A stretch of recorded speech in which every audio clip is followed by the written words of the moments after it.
మా evening snacks ఈరోజు egg bajji, egg bonda అన్నమాట. ఈరోజు చాలా సింపుల్గా ఎగ్ బోండా చేశాను. మరి మీరు కూడా చూసేయండి మా స్నాక్.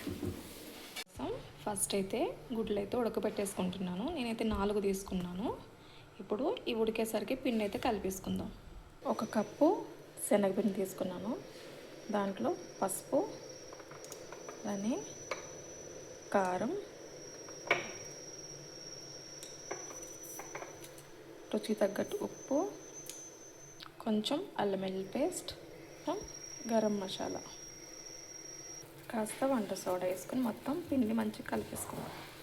దీన్ని బాగా మిక్స్ చేసుకుని కొంచెం వాటర్ పోసుకొని కొంచెం థిక్నెస్గా పిండి కలిపేసుకుందాం.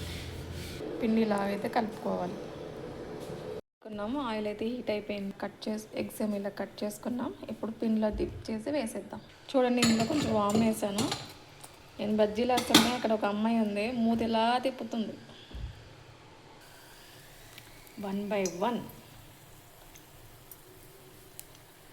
ఎగ్ లావుగానే కట్ చేసుకోవచ్చు, హాఫ్ అన్న చేయొచ్చు, దాన్ని 4 ముక్కలన్నా చేసుకోవచ్చు. అది మన ఇష్టం.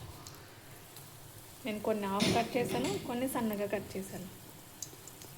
ఇలా అయితే కడాయిలో పట్టినంత వరకే వేసుకున్నాను. దీన్ని టర్న్ చేసేద్దాం. నేను చూపినా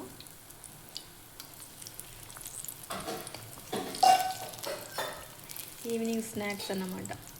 అన్నీ రెడీ అయిపోయినాయి. ఇంతేనండి, చాలా ఈజీగా చేసుకునే ఎగ్ బజ్జీ. దీంట్లో ఆనియన్ స్టఫింగ్ పెట్టుకుని కూడా తినవచ్చు. ఇలానే పిల్లలకు సాస్ వేసుకుని కూడా తినవచ్చు.